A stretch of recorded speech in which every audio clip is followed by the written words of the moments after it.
আপনারা শুনছেন আলোকিক চ্যানেল। আর রক্তের সাহায্যে কাসাংগ্রামের উপর কি ভয়ানক বীভৎস রূপ ধারণ করেছে, তার ভয়ঙ্করতা সর্বোচ্চ সীমা পার করেছে, যা মানুষের কল্পনাও বুঝতে পারবে না।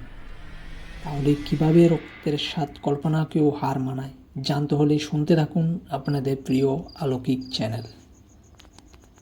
কাসাংগ্রামেরই বাসিন্দা অবিনাশ সাহা পেশায় একজন ব্যবসায়ী। তার অনেক ব্যবসা ছিল, তবে ক্রমে ক্রমে লোভ পেয়ে যায়। এখন শুধু একটা ব্যবসায়ী ছিল, সেটা ছিল চিপসের ব্যবসা। তবে এটাও ধ্বংসের পথে। অবিনাশের মাথায় কিছু আসছে না, কী করবে। তবে সে ব্যবসা করে যাচ্ছে। হঠাৎ একদিন চিপসের মশলা বানানোর সময় তার হাত কেটে যায়, কিন্তু সেই ছিল মনুষ্যত্বহীন। তাই ভাবলো ফেলে লাভ নেই, অল্প করে বানিয়ে সেগুলোই কাসাংগ্রামে বিক্রি করে দিল। কিন্তু ওই দিনের পর থেকে চিপস খাওয়ার পর কাসাংগ্রামের বাসিন্দাদের চিপসের প্রতি চাহিদা বেড়ে গেল। অবিনাশ সাহার লোভ আরও বাড়ল। সে কোনোভাবে একদিন চালিয়ে নিল, কিন্তু এরপর রক্তের খোঁজ মিলছে না। সে পাগলের মতো ভাবতে লাগলো কি করা যায়।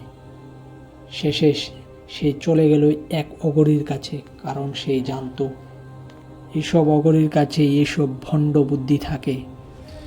অগরীকে সবটা খুলে বলল,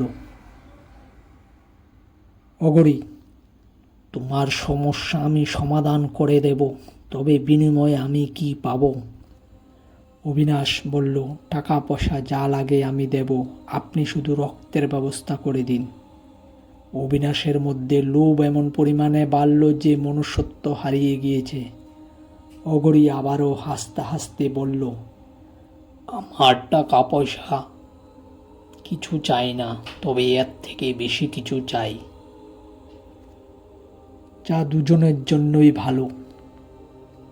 কারণ অগরী অতদিন অপেক্ষায় ছিল মানুষের মুণ্ড দিয়ে তন্ত্রমন্ত্রের মাধ্যমে অসীম শক্তির ক্ষমতা লাভ করার। অবিনাশ বলল, কি চাই আপনার? অগরী বলল, মানুষের মুণ্ড।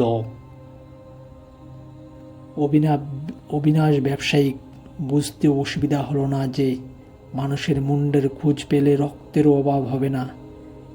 দুজনে এবার পৈশাচিকভাবে হাসতে লাগলো। শুরু হলো দুজনের বিভৎস খেলা। রাত নামলে দুজনে বেরিয়ে পড়ত। প্রথমে একজন পাগলকে ধরে নিয়ে গেল নির্জন শ্মশানে, যে শ্মশানে মানুষের আসা যাওয়া খুব কম ছিল, এবং গিয়ে ধর থেকে মুণ্ড আলাদা করে দিত। তাজা রক্ত নিয়ে আসতো অবিনাশ, আর মুণ্ড নিয়ে চলে যেত সেই ভণ্ড অগরী। অবিনাশের ব্যবসায় যেন আকাশ ছোঁয়া। কিছুদিনের মধ্যে সেই প্রচুর অর্থ উপার্জন করতে থাকে। তবে এবার কি করবে? পাগলের পরিমাণও কম হয়ে যাচ্ছে। একদম নেই বললেই চলে। তাদের লোভ যে এত ভয়ঙ্কর হবে যে কল্পনাও করা যাচ্ছে না। শুরু হলো কাসাংগ্রামের নিরীহ মানুষের নিখোঁজ হওয়া। মানুষ ভাবতে লাগলো কোনো এক অপশক্তির ছায়া গ্রামের উপর পড়েছে। কিন্তু মানুষ জানতো না অপশক্তির থেকেও ভয়ঙ্কর ছিল এই দুই শয়তান। কাসাংগ্রামের মানুষ রাতে ঘর থেকে বের হওয়া বন্ধ করে দিল।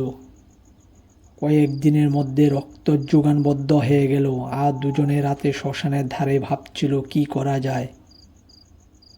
তবে এই যেন আরও এক ভয়ঙ্কর রূপ নেবে।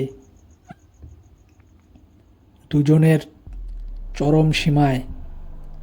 ততদিনে অগরীর সিদ্ধি লাভের জন্য একটা নরমুণ্ডর দরকার ছিল। তারপরে তার ক্রিয়া সম্পূর্ণ হয়ে যাবে। তাই তার মাথায় এলো এক ভয়ঙ্কর কুবুদ্ধি।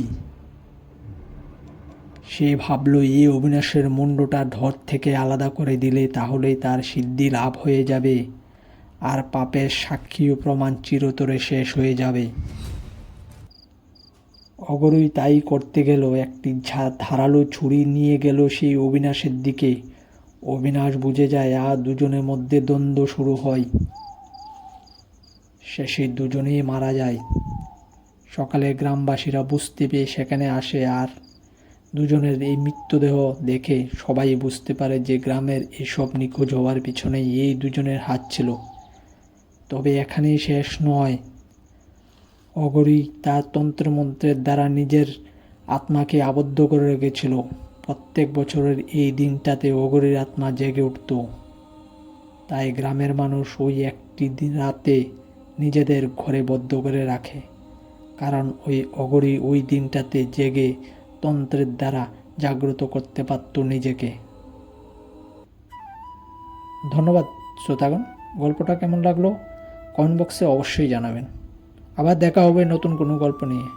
ভালো থাকুন, সুস্থ থাকুন। নমস্কার।